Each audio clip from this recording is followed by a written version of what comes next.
Después de 12 años alejado de la conducción de programas de televisión por estar enfocado en el desarrollo de la plataforma de comunicación Agrotendencia TV, teníamos planificado para el segundo semestre de este año 2020 hacer un programa de entrevistas que tiene por nombre Agro para el siglo XXI.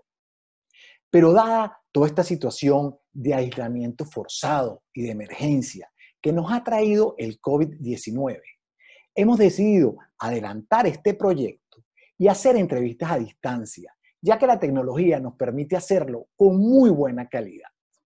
Agro para el siglo XXI tiene como objetivo principal entrevistar a especialistas, productores y dirigentes de las diferentes áreas de la agricultura, ya que en este siglo XXI los cambios que estamos viendo van muy rápido y a medida que la tecnología se desarrolla, estos cambios se aceleran más. Ya vemos vacas y cultivos que prácticamente hablan con la cantidad de sensores, drones, imágenes satelitales, software con algoritmos, inteligencia artificial que se pueden aplicar en los diferentes procesos de la agricultura. Para este primer programa de Agro para el siglo XXI, tenemos el gusto de entrevistar al doctor Manuel Otero. El doctor Manuel Otero es el director general del IICA. El IICA es el Instituto Interamericano de Cooperación para la Agricultura. Es una institución perteneciente a la OEA, que tiene oficinas en 34 países de toda América y las islas del Caribe, lo que le permite tener un contacto muy estrecho con los ministros de Agricultura y los gobiernos de todos estos países. El doctor Manuel Otero es de nacionalidad argentina. Es médico veterinario egresado de la Universidad de Buenos Aires, con una especialización en desarrollo rural de la Universidad de Londres y otra especialización en producción animal del CATIE. Desde el año 1988 está vinculado con el IICA. Ha sido representante en países como Brasil y Uruguay, lo que le ha permitido conocer muy de cerca la realidad agrícola de estos países. Desde hace 2 años es el director general del IICA en la sede central en Costa Rica. Arranquemos con este primer programa de Agro para el siglo XXI. Una primera pregunta obligada ante esta pandemia que estamos viviendo es que esta semana el IICA convocó a una reunión de ministros a distancia. Primero un día con todos los ministros de Centroamérica y México y luego con todos los ministros de Sudamérica. Sé que cada país tiene sus particularidades y su realidad agrícola, pero de manera general, ¿cuáles son las principales consecuencias que esta pandemia está dejando en el sector agropecuario? Primero, Luis, déjame aclararte que el IICA está sosteniendo una serie de reuniones. Esta semana, la semana próxima, vamos a tener la segunda reunión de ministros del Mercosur ampliado. O sea, el IICA está impulsando una dinámica de diálogo con los ministros de Agricultura del continente que están legítimamente preocupados ante una crisis sin precedentes, de la cual todavía no vemos la luz al final del túnel. Yo querría enfatizar que más allá de algunas diferencias entre países, lo que surgen son las regularidades, los temas que se repiten, no solo entre países de una misma región, sino también entre regiones. Entonces, ellos no están preocupados, por ejemplo, con los problemas de oferta alimentaria, yo diría por los próximos 2 a 3 meses. Están seguros en materia de abastecimiento por ese periodo. Da la impresión de que venimos de buenas ofertas, sobre todo en el sur, en la Argentina, en Brasil, en Paraguay y también en el norte. Pero esto es en general en los países se vienen de buenas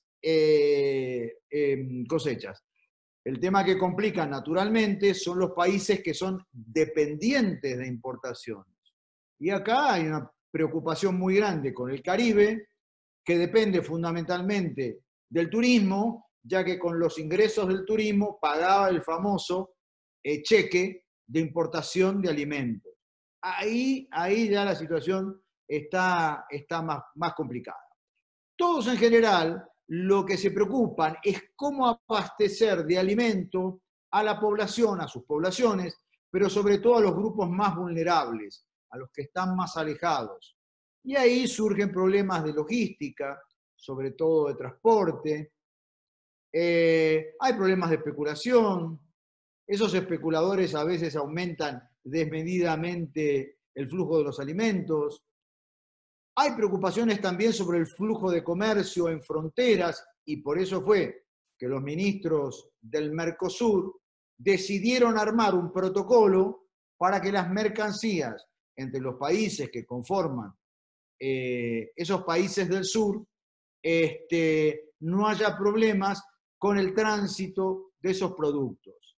Hay problemas con la generación de empleos, sobre todo con los productos de exportación, porque, digamos, si se caen los mercados de piña para Costa Rica, si se caen los mercados de banano para el Ecuador, por dar ejemplos nada más, evidentemente hay un desplome de la generación de empleos en esos mercados que están mirando hacia el comercio internacional. Lo que sí veo es una gran solidaridad y también observo un deseo de promover el comercio intrarregional. Dios quiera que cuando pase esta pesadilla no nos olvidemos de la solidaridad y no nos olvidemos que no hay nada mejor ni más importante que ayudarnos entre nosotros. Manuel, pero ante esta situación, en países que tienen un turismo bien dinámico, caso de México, República Dominicana y Costa Rica, que ahora todos estos hoteles y restaurantes están cerrados y todos los alimentos que se producen para abastecer todas estas instalaciones ahora están excediendo. Y por otro lado, vemos lugares, sobre todo países en Centroamérica, que tienen un déficit importante de alimentos. No se está buscando la manera de coordinar de que todos estos excedentes vayan para estos países. Claro, claro. Precisamente en esa dirección es que el ICA está comprometido en elaborar una aplicación que va a ser de uso restringido para los ministros para medir los lugares donde hay excedentes. Cuento, por ejemplo, que el ministro Renato Alvarado dijo que a Costa Rica le estaría sobrando, creo que era el 10% de la producción de cerdo. El ministro de Nicaragua mencionó que él tenía disponibilidad de frijoles. Los ministros de Centroamérica, a su vez, dijeron nos está haciendo falta soja, maíz y sorgo del sur. Entonces, tenemos que tener un mapa dinámico donde con la información de las direcciones de mercado tenemos que estar mapeando permanentemente dónde sobra, dónde falta y el ICA ayudar a que se produzca a niveles satisfactorios de abastecimiento. Viendo que el COVID-19 es una zoonosis, que empiezan los murciélagos, luego tiene un huésped intermedio y luego toma esos niveles de contagio en los humanos. Y vemos que en nuestros países todavía existen muchos mercados de carretera donde venden pescados, quesos, carnes, sin los debidos controles de refrigeración ni los controles sanitarios. ¿Tú no piensas que ante esta pandemia hay que ser mucho más estricto de ahora en adelante en los controles de estos lugares de venta de comida? Sin lugar a dudas, yo lo primero que pienso es que el hombre, justamente con su modelo antropocéntrico, lo que ha hecho es haber destruido muchos hábitats naturales, en parte debido a la agricultura, con avances realmente desmedidos. Entonces, no quiero acá hacer una defensa de los murciélagos, pero claro, los murciélagos al perder esos hábitats naturales, se han ido acercando al hombre. Algunos dicen que los murciélagos han ido a posar a frutales, suponete a manzanares, y entonces han depositado sus salivas, y claro, eso terminó siendo ingerido por el hombre. Entonces, la primera consideración es el tema de la destrucción de los hábitats naturales. Yo estuve viendo ayer con mi esposa un río súper contaminado de Argentina que pertenece a la cuenca Matanza-Riachuelos, un río de 60, 70 kilómetros de longitud, donde volvieron a aparecer los peces. O sea, cuando el hombre frena su actividad con sus diferentes tipos de empresas y dejan de volcar los efluentes, en este caso al riachuelo, los peces vuelven.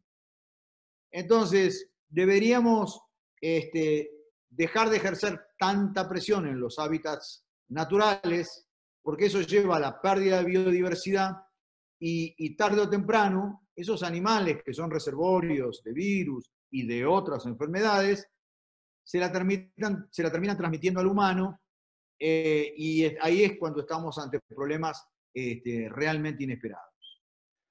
Pareciera que estuviésemos haciendo algo mal. Paralelo al COVID-19, hay otro virus, que es el virus de la peste porcina africana, que actualmente está diezmando las poblaciones de porcinos en toda Asia. Además vemos un hongo, el Fusarium raza 4, que tiene amenazadas las plantaciones de bananos en toda América, con un foco importante en Colombia. Y vemos un insecto que es la langosta del desierto, que actualmente en África está acabando con cultivos en cuestiones de días. Millones de langostas están acabando con cultivos. ¿No te parece que nos estamos excediendo en la manera como estamos tratando el planeta? Sin lugar a dudas, yo estoy convencido que nada será igual el día después del coronavirus. Y déjame decirte que es un error enfocarnos solamente en el coronavirus.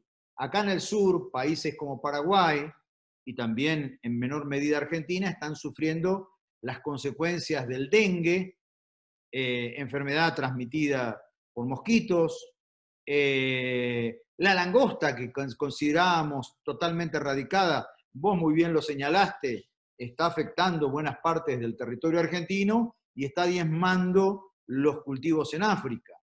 Señalaste la peste porcina africana, el Fusarium raza 4. Hace 15 o 20 años leíamos, en los libros de texto decía, la globalización va a cambiar el mapa de plagas y enfermedades.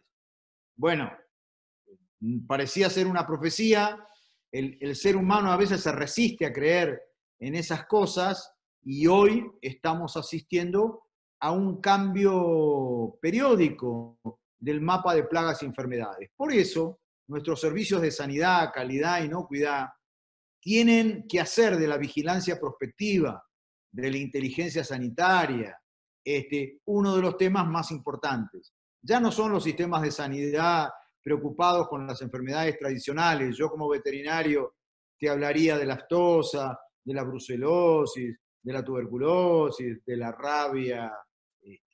El mapa de enfermedades cambia casi minuto a minuto y tenemos que tener herramientas y tecnologías para estar anticipando esas nuevas enfermedades porque evidentemente van a poner a prueba la capacidad del hombre para generar una oferta adecuada de alimentos.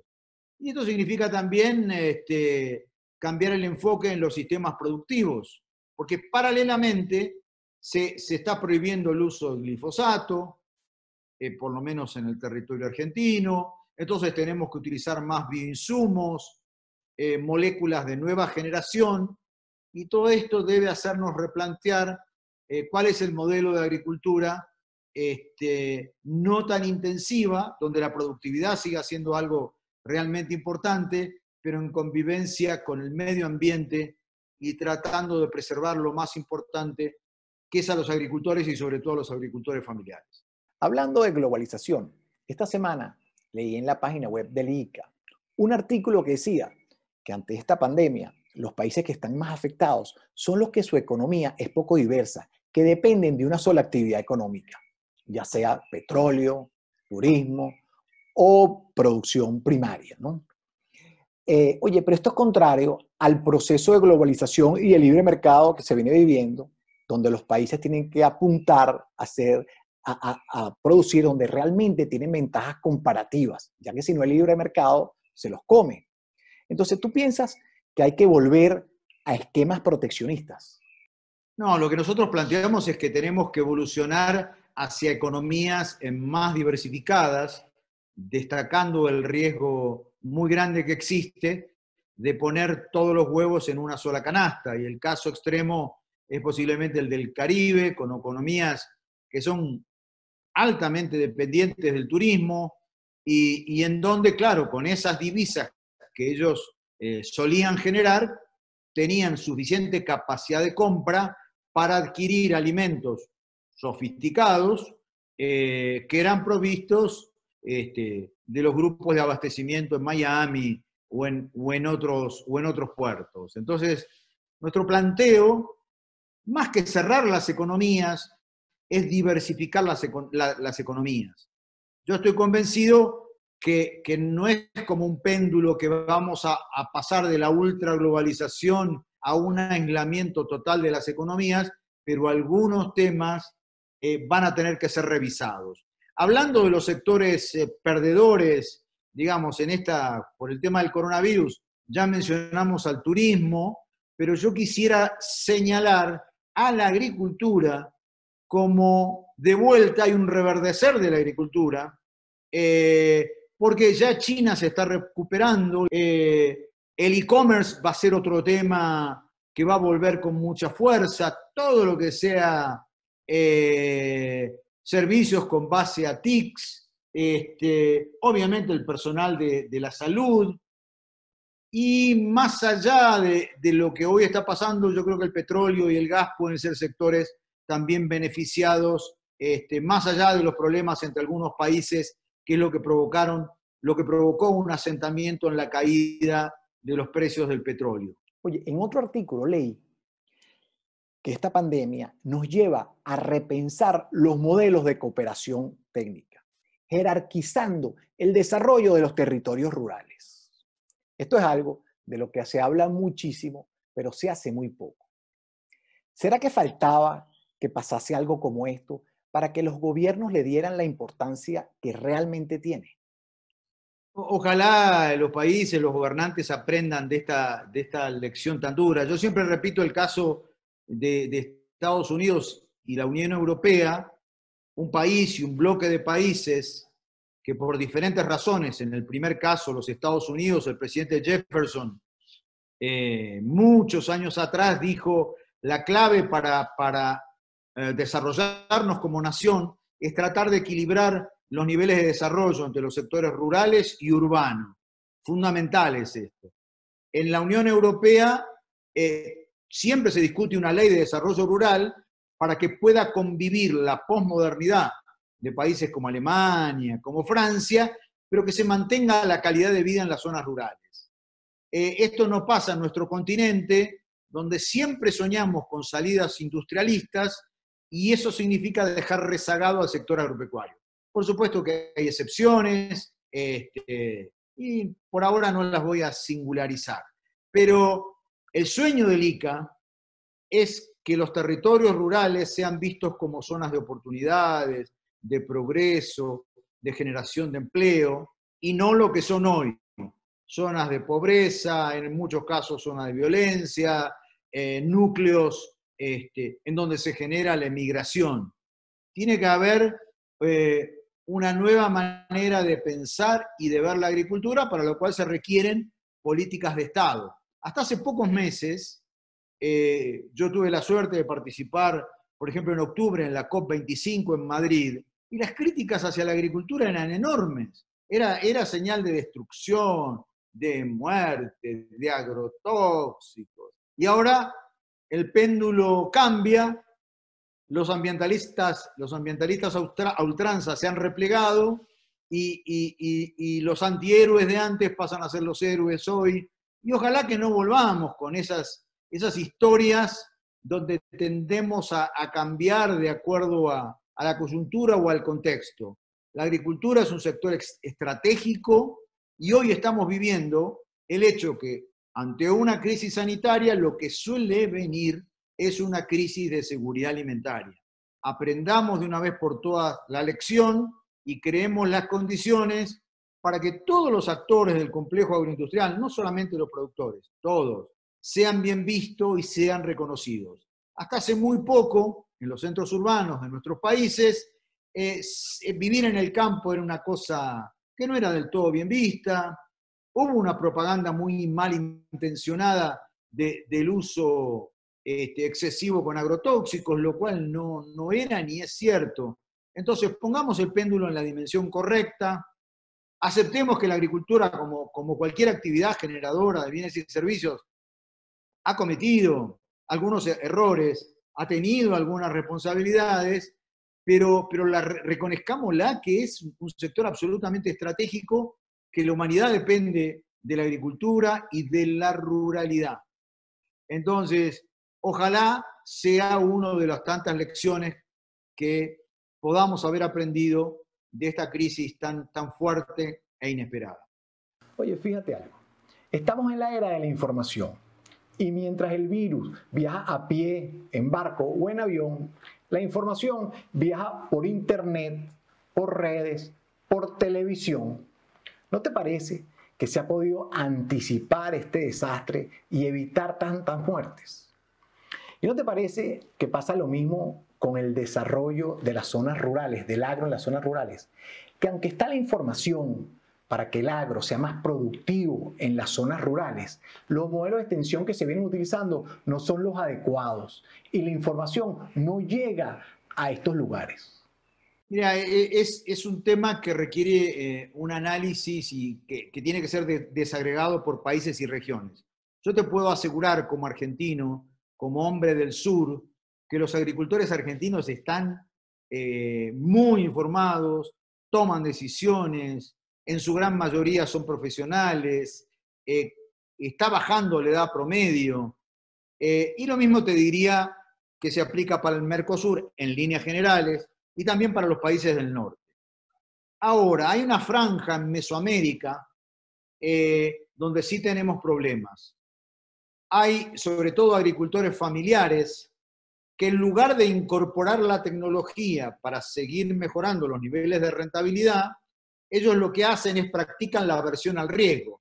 En vez de incorporar tecnología, tratan de mantenerse con sus técnicas ancestrales. Como los ingresos son realmente muy bajos, ellos no tienen tiempo para ir al pueblo o estar informados o realizar cursos a distancia, porque además los niveles de conectividad son muy bajos. Entonces lo que se hace, además de la aversión al riesgo, es que tienden a estar desconectados. Al estar desconectados, suelen ignorar lo que pasa en el mundo real, no se asocian, no están unidos a cooperativas.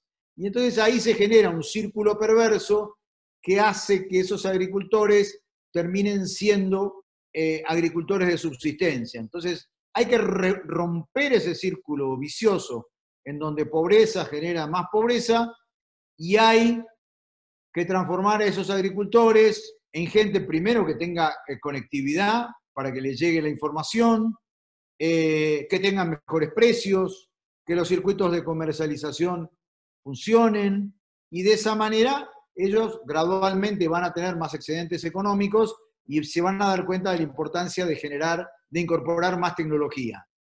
Si no hay políticas de Estado, si no hay señales políticas fuertes en esos países de que con la agricultura no solo se come, sino que se educa y se puede mejorar la calidad de vida en las zonas rurales, y eso va a permear al conjunto de la economía y de la sociedad, y va a ser difícil realmente cambiar eso. Un comentario final es sobre las estrategias de extensión, porque abandonamos las estrategias de extensión de los años 80 y tenemos que pensar en el nuevo papel de los promotores de desarrollo rural, que tendrían que llegar con laptops y con teléfonos celulares y estar vinculados y estar mostrando que la tecnología, no toda, pero buena parte de la tecnología, es algo realmente buenísimo para mejorar la calidad de vida de las familias rurales. Oye, justamente viendo la velocidad con que vienen los cambios a nivel tecnológico, donde es muy difícil predecir cómo serán las cosas de aquí a 10 años, donde seguramente muy pronto van a haber ciudades con carros sin chofer, muy pronto carros voladores. A nivel de comunicación, ya con la tecnología 5G, vamos a poder ver a la gente en hologramas, no en pantallas planas. A nivel de medicina, seguramente computadoras y plataformas van a ser mucho más exactas a la hora de diagnosticar enfermedades que el médico mejor formado por la cantidad de datos que van a manejar. ¿Cómo piensas que puede ser la agricultura de aquí a 10 años? Mira, si me hubieras hecho la pregunta hace 2 meses, creo que hubiera tenido bastante seguridad en la respuesta. Ahora dudo de todo, pero el ICA plantea que la agricultura que está emergiendo es una agricultura inteligente, donde uno no puede estar totalmente sujeto a aplicar un paquete tecnológico así porque sí. Esa agricultura inteligente que empezó planteándosela como una agricultura climáticamente inteligente, ahora tiene que ser sanitariamente inteligente, porque como decíamos antes, el mapa de plagas y enfermedades está cambiando día a día. Es una agricultura comercialmente inteligente. No necesariamente hay que vender al mercado chino o al mercado europeo. Hay que estar pensando muy bien, prácticamente en tiempo real, a medida que va uno cosechando, cómo se posiciona para que su producción pueda estar debidamente protegida ante mercados que son totalmente dinámicos y cambiantes. Es una agricultura que tiene que ser socialmente responsable, ya no puede haber más, y de hecho ocurre, esclavitud en las zonas rurales, o por lo menos, quizás la palabra me corrijo, no es esclavitud, pero sí trabajo infantil, o trabajo en negro, y sobre todo una agricultura que pase a estar mucho más en armonía con el medio ambiente. El medio ambiente tiene que jugar a favor de la agricultura. Y en esto, el tema de la bioeconomía, que tanto insiste el ICA, es una gran oportunidad. Desde las zonas rurales tendremos que vender servicios ecosistémicos, tenemos que aprovechar esa biomasa que nos da la fotosíntesis, que es la producción de energía en tiempo real, para generar un montón de productos que antes no nos imaginábamos.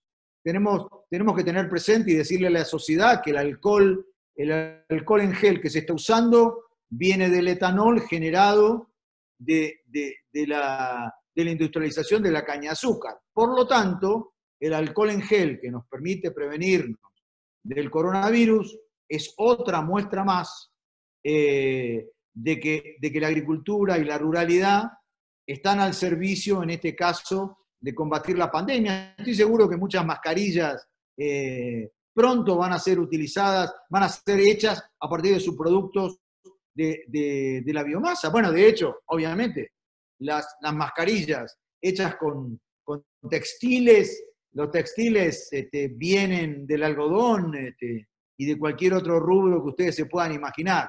Entonces, del agro nace la vida, nace todo. Y entonces, por lo menos, considerémoslo como un sector estratégico y démosle con buenas políticas la importancia que merece. Oye, Manuel, muchísimas gracias por tu tiempo. Muchas gracias por haber compartido toda esta información con nosotros y ojalá dentro de un futuro cercano, cuando ya hayamos salido de esto, te pueda volver a entrevistar y tengamos unas muy buenas noticias para el sector agrícola. Bueno, muchísimas gracias, que tengas mucha suerte con el programa. Estoy seguro que por la naturaleza del tema va a ser realmente un suceso y el ICA, como siempre, está a disposición. Muchas gracias. Muchas gracias a ti.